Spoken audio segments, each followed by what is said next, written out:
Madeline. I heard great things on the box there about commemoration of the Colleen Bawn, which they said it occurred over 200 years ago to the day this Sunday, the 14th of July. Yeah, it's a great idea now to go commemorating it. But what's bothered me is, who was the Colleen Bawn? Ellen Handley, is it? You see, Ellen Handley now was born in a little place called Parkery near Croom down in Limerick. And as a very young girl, she was sent off to her uncle, who was a shoemaker, to be careful when her mother died.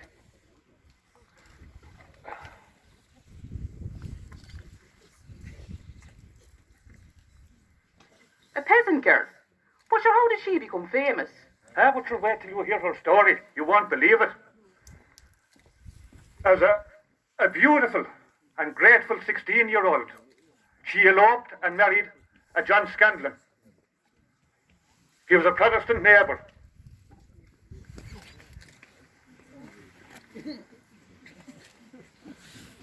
John, I think, was about 23 years of age at the time, and an ex-officer in the Royal Marines.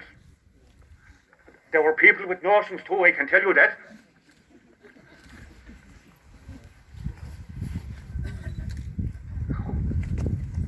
Oh, that wouldn't have gone down well with his family. Tell me, how did that marriage work out? Sure, not too well as you can imagine. Shortly after their marrying, Scanlon fell out with Ellen.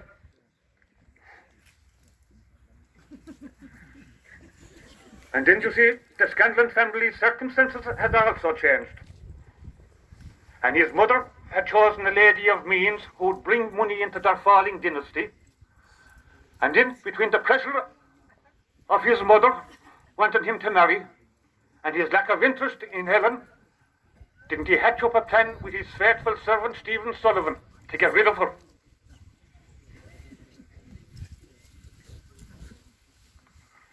You're not serious. And what was the plan? But sure, they hardly succeeded, did they? Well, the plan was set for the 14th of July, when Sullivan would take Ellen out for a boat trip and shoot her. But didn't he lose his nerve? So, Scanlon then plied Sullivan with whiskey for the next attempt. When Sullivan took her out again, and then he put a rope round her neck and threw her overboard.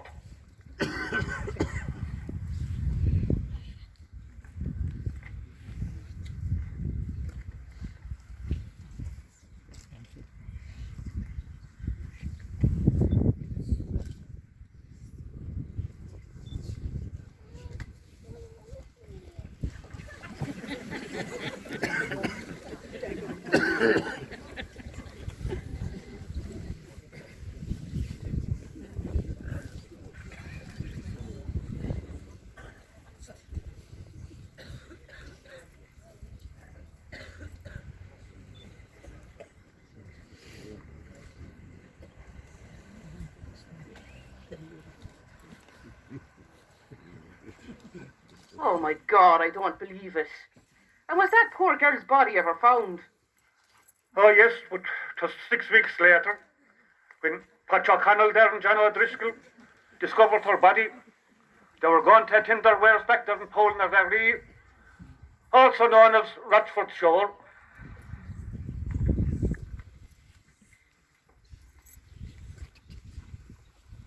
And how did she become known as the Colleen Bawn? Well, you see, they had no idea who the devil she was. But due to her fair complexion and they native Irish speakers, they christened her Colleen Bawn. But later, though, through painstaking evidence and her dental records, she was identified as Ellen Handley.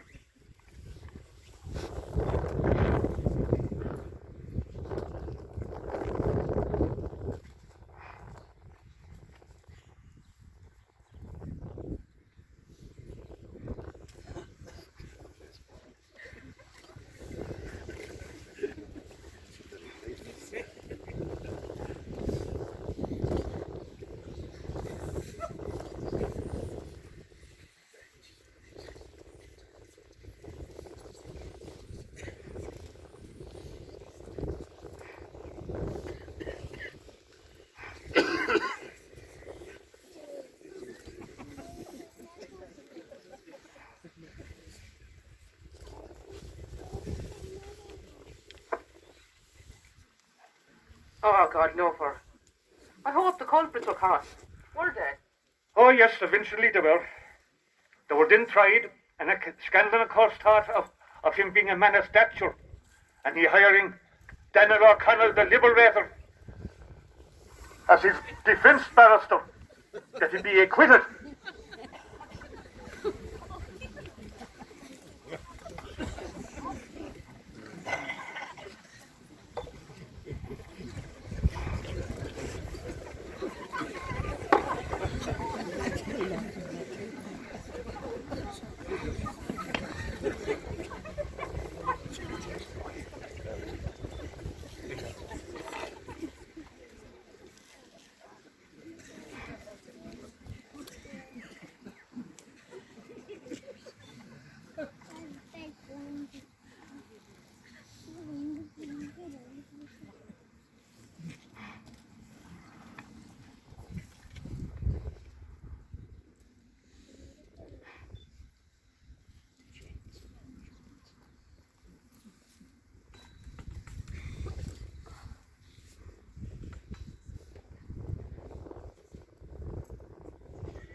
And did his plan work? No, thank God. They both ended up with ropes around their neck, the same as the poor Colleen Bawn.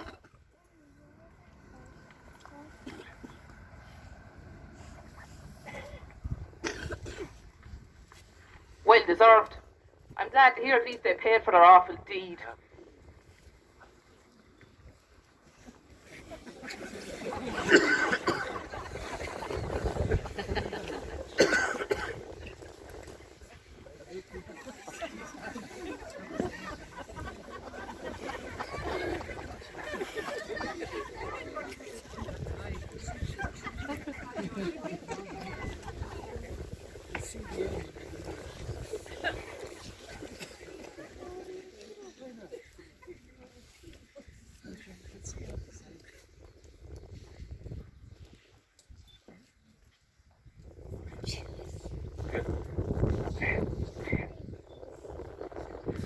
Chin it.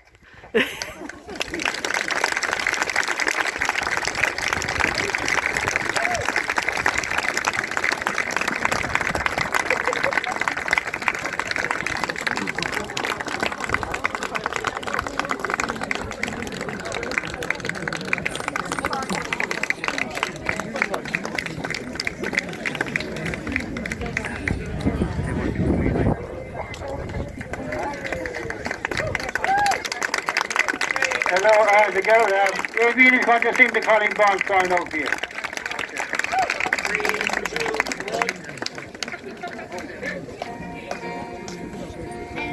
As I sailed out on shining waters one summer's morning, long, long ago, I heard a young maid softly crying by Carrick Island, where the wild winds blow.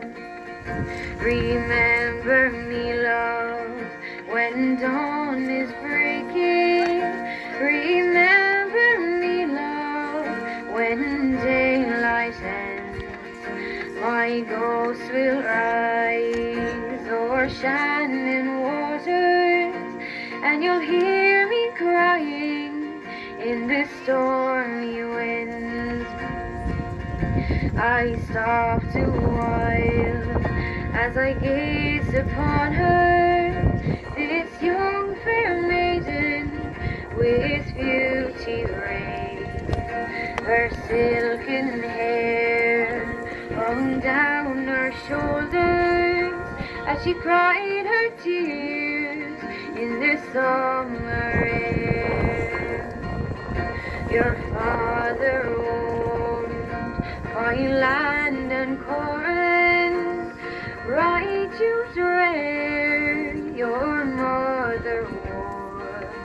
I did not mind when they showed me scorn. I only loved you seas were high and the storm was blowing. The tall young boatman, he smiled at me. He threw my body to the wild winds rolling by Carrick Island, where the wind blows free. My eyes grew dim and my tears were flowing. My heart was aching for this maiden fair. When I looked again with the wild wind rolling, she'd gone forever, but I hear her say, remember me, love, when dawn is breaking. Remember me, love, when daylight ends.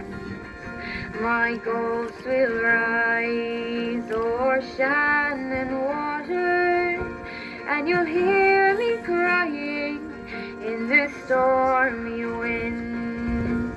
And you'll hear me crying in the stormy wind.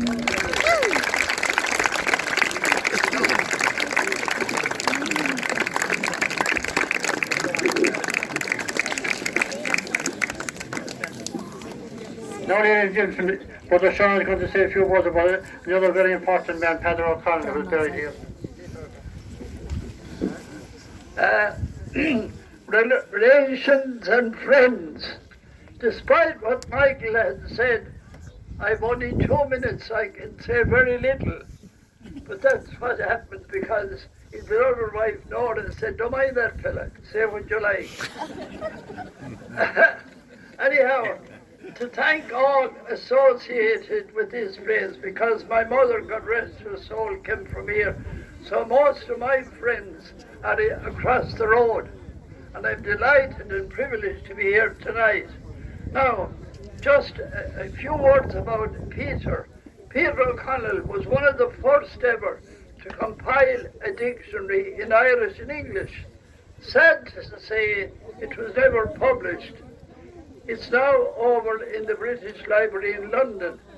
But thanks be to God, a few years ago, I managed to get from Trinity College a digital copy, and the Historical Society here in Killimer and Knockera have that.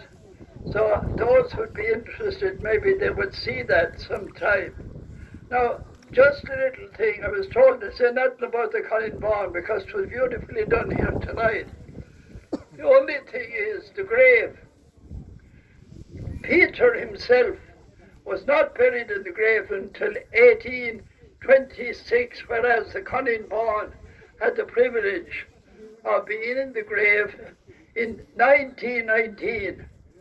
So anyhow, a Celtic cross was erected by Mrs. Reeves of Besborough House, but people from all over the world came along and chipped bits and pieces of that cross. Interesting what was written on it. I take off my glasses to read, others put on their glasses to read. This is what's was written on it. Here lies the Colleen Bawn, murdered on the Shannon, July the 14th, 1819, R.I.P. So people should be eternally grateful to Mrs. Reeves for erecting that cross. Now this evening there will be a reed placed on the grave where two famous people died. Their mortal remains. One, Ellen Handley, the Colleen Bawn, and number two, Peter O'Connell.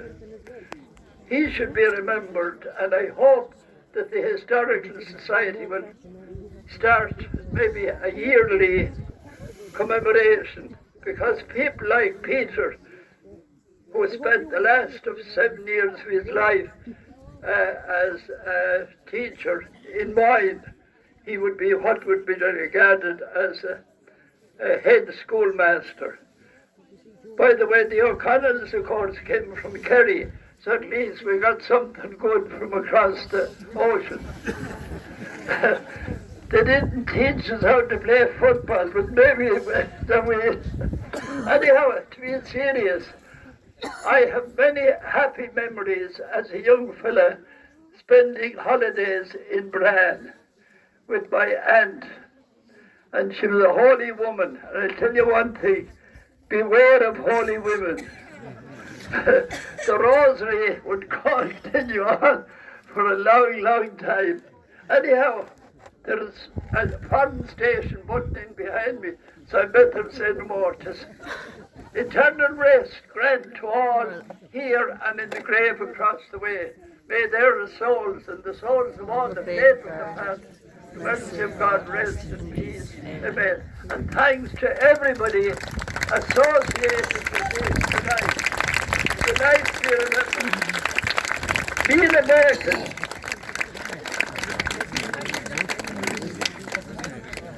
Thank you very much, brother. Joe Torpy is going to lay a wreath on the grave over here now.